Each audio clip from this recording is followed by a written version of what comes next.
today I'll talk about a special niche of clienteles who are doing it, but feel at times, how do I save on a coin? How do I save on a shilling? How do I go on a budget and still achieve exactly the same thing Kit Interiors is doing? I will talk to you guys. Most of these things I have come to learn through experience and through meeting different clienteles and through going through different projects. And I noticed everyone who has a plot of land, everyone who has a piece of land can actually have a home. And the secret behind this is what I would want to talk about. I am also an ardent runner, and I noticed through running, people who run the race in different capacities. And there are people who run so fast, there are people who run so slow, there are people who will just be moderate. But at the end of it all, the goal is always to finish the race.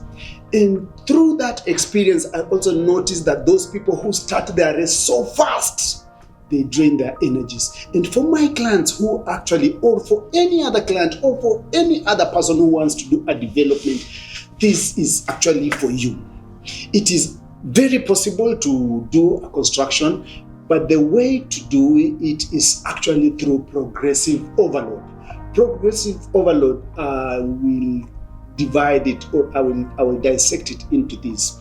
First of all, don't run any other person's race, or don't do the construction thinking I want to finish because so and so, or my neighbor is going at this particular pace. Why I say that is because if you have an architectural plan, you have your 3Ds, you have your interior design drawings, you have your engineering drawings, or you have approvals. The way forward is actually walk your journey. And every step you do, you will never go back. But just do it right, or do it professionally. Do your foundation, finish. After the foundation, if you want to take a pause, take a pause. Do your structure if you have the money for the structure. And actually, you don't have to wait until you have all the money to do the walling. Just do the 3 courses, do the 4 courses, do the 5 courses, do the 7 courses, then do the lintel. Once you do that, go to the roofing. Slowly by slowly, do your dissection a minute or a step at a time. Then when it comes to interior design, and that is my specialty most of the times, what I've noticed and what we normally do for our special clients who are in this category whereby they can't just run the race quickly and finish. What we normally do, we dissect your project as per your budget or as how your finances come in. And how do we do it? We actually sit down. We understand how you get your cash. Are you getting your money from your deals? Are you getting your money from your projects? Are you getting money from business? Are you getting your money from salaries? And then once we understand how your wave moves, then we apportion, or we start scheduling your projects in a systematic way, whereby at every given phase, let me call them phases because we normally phase them. Most of our clients, we phase projects into 4. But we have also special clients whereby we have done the 4 phases, but done the project for more than almost a year, I think even for more than a year. And I noticed this is a secret that so many people have not actually tapped on. Reason being, me and so many other persons always wait for that particular period. You will have 10 million shillings, 20 million shillings, or let's say 50 million shillings for a project for them to start. Or if the project is maybe from the QS has told you the project will be like 50 million or 30 million, most of us would wait until we get 30 million or get half the amount for us to start. But I came to realize that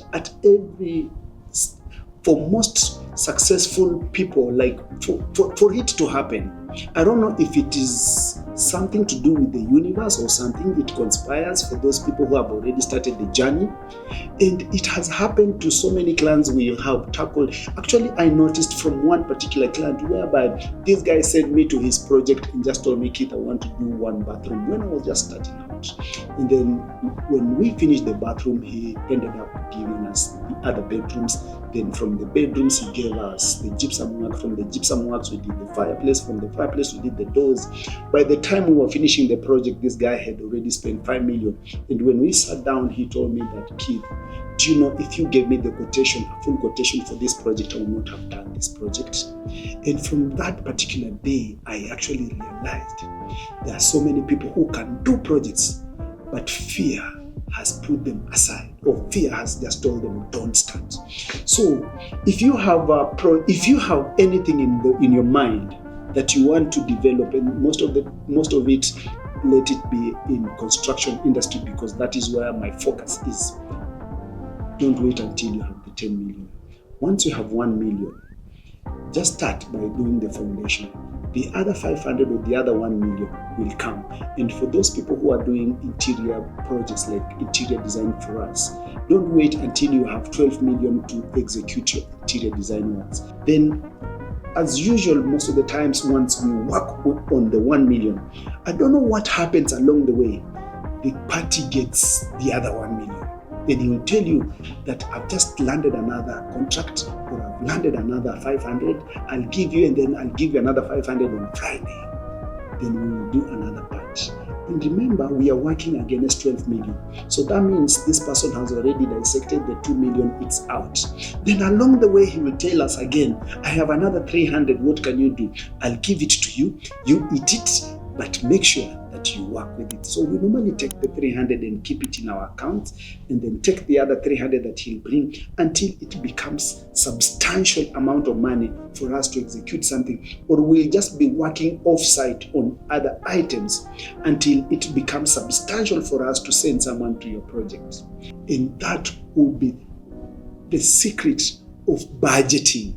Instead of rushing and maybe cutting corners, let's say, for example, you were to do wooden doors, you were to do a special type of kitchen, you were to do nice beautiful gypsum ceilings, you were to do nice beautiful skimming and painting on walls, you were to do nice beautiful electrical sockets and switches, you were to do nice beautiful chandeliers, but you ran so fast that you actually you drained all your accounts. So you ended up just doing as in cutting corners for you to finish the project. Most of the times, those projects don't come out so nice. I would advise our clients, once you tackle that item, tackle it to the fullest, or tackle it in such a manner that you will also be satisfied internally. But once you do it, you will never go back. Then embark on the next item. Immediately you are done with that item, make sure you do it to a point whereby internally you are happy. And slowly by slowly, even if it takes you a year, even if it takes you 6 months, even if it takes you 2 years, even if it takes even 10 years. I've seen projects that have taken 10 years. I've seen projects that have taken 5 years.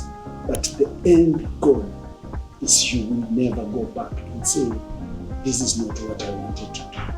And that is the best way to stay about it. Thank you.